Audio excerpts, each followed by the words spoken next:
Je m'adresse à toi qui as perdu la vie de prière à cause des difficultés de la vie, à cause des problèmes que tu as rencontrés. Tu ne pries plus. Tu pries seulement au réveil. Tu pries avant de dormir. Tu n'as plus une vie de prière. Tu pries de temps en temps, mais tu as perdu la vie de prière. Aujourd'hui, il y a un appel de Dieu pour toi. Tu peux perdre de l'argent, ne perds pas la vie de prière. Tu peux perdre un parent, un père, une mère, mais ne perds pas la vie de prière. Tu peux perdre un emploi, un travail, mais ne perds pas la vie de prière. Tu peux perdre une femme, un homme, mais ne perds pas la vie de prière. Tu peux tout perdre, mais ne perds pas ta vie de prière. Pense à Samson. Il avait tout perdu, la gloire, l'honneur, la force. Il avait une tête rasée. On lui avait crevé les yeux. Il était devenu aveugle. Mais il n'avait pas perdu la foi. Il n'avait pas perdu la vie de prière. Et il va demander à un petit enfant qui était à ses côtés, est-ce que dans cette salle, il y a des colonnes? L'enfant lui a dit, Yana. Il dit, fais-moi toucher les colonnes. Samson a touché les colonnes avec la petite prière, la petite force qui lui restait, la petite foi qui lui restait. Alors que les cheveux étaient en train de repousser. Il a fait une prière qui a changé tout. Il a fait une prière. Qu'est-ce qu'il a dit à Dieu? Seigneur Dieu, souviens-toi de moi. Redonne-moi de la force. Rien que cette fois, ô Dieu, afin que d'un coup, je puisse me venger des Philistins pour la perte de mes deux yeux. Samson palpa ensuite les deux colonnes centrales sur lesquelles reposait le temple. Il appuya sa main droite contre l'une des colonnes et sa main gauche contre l'autre. Il s'écria que je meure en même temps que les Philistins. Il poussa de toutes ses forces et le temple s'effondra sur les chefs et sur tous les gens qui s'y trouvaient. La Bible note, ceux qui l'entraîna avec lui dans la mort furent plus nombreux que ceux qui l'avaient tué pendant toute sa vie.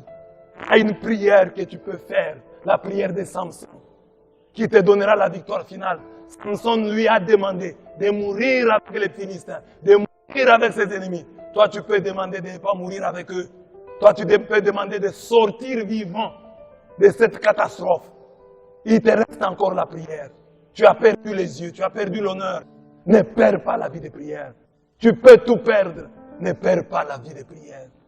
La veuve du temps d'Élisée, dont on nous parle dans 2 Rois 4, 1 à 7. Elle a perdu son mari. Et son mari avait laissé de nombreuses dettes.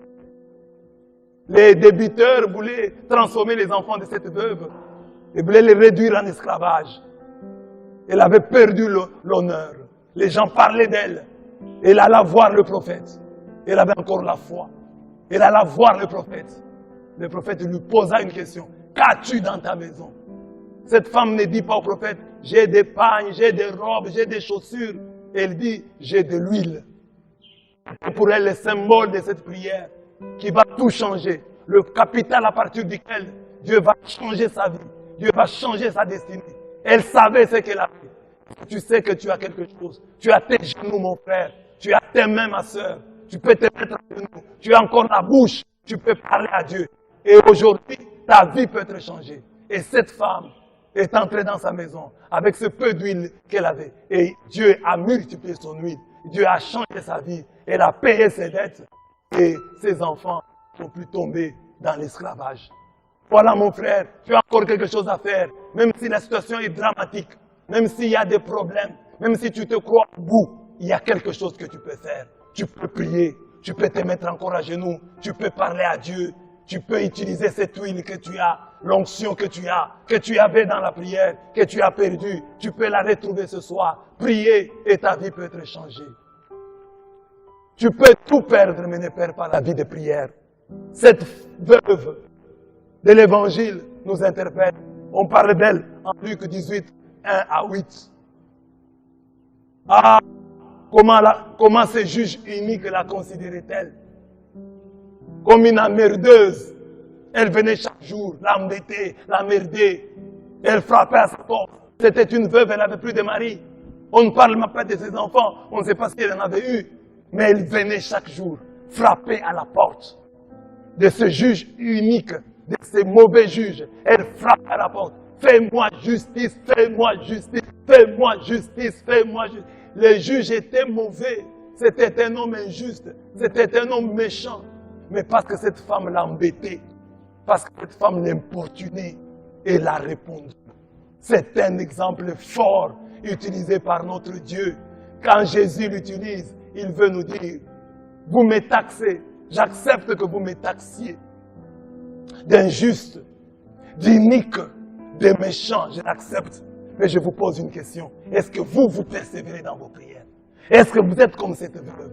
Ça, c'est le Dieu tout bon, le Dieu très bon, le Dieu qui est la bonté même, qui arrive à la fin, qui voit comment nous perdons le combat, parce que nous abandonnons la vie de prière. Ce Dieu-là utilise un exemple qui lui est défavorable. Il dit, j'accepte vos critiques, vous me traitez de juges uniques, mais vous, êtes-vous des chrétiens persévérants dans la prière? Savez-vous persévérer dans la prière comme cette veuve? Vous chantez que je suis bon, mais quand vous venez à moi, vous vous découragez, vous abandonnez la prière. Mais cette veuve, elle savait que ce juge était mauvais, mais elle a persévéré. Mais vous, vous savez que je suis bon, vous ne persévérez pas. Persévère dans la prière. Si réellement tu crois que Dieu est bon, si tu crois que Dieu existe, qu'il t'aime, persévère dans la prière. Retrouve ta vie de prière. La vie de prière, c'est le capital qui te reste.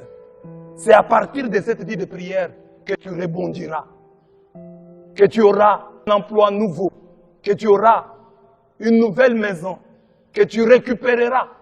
C'est par la prière que tu récupéreras tout ce que tu as perdu. Que Dieu te bénisse.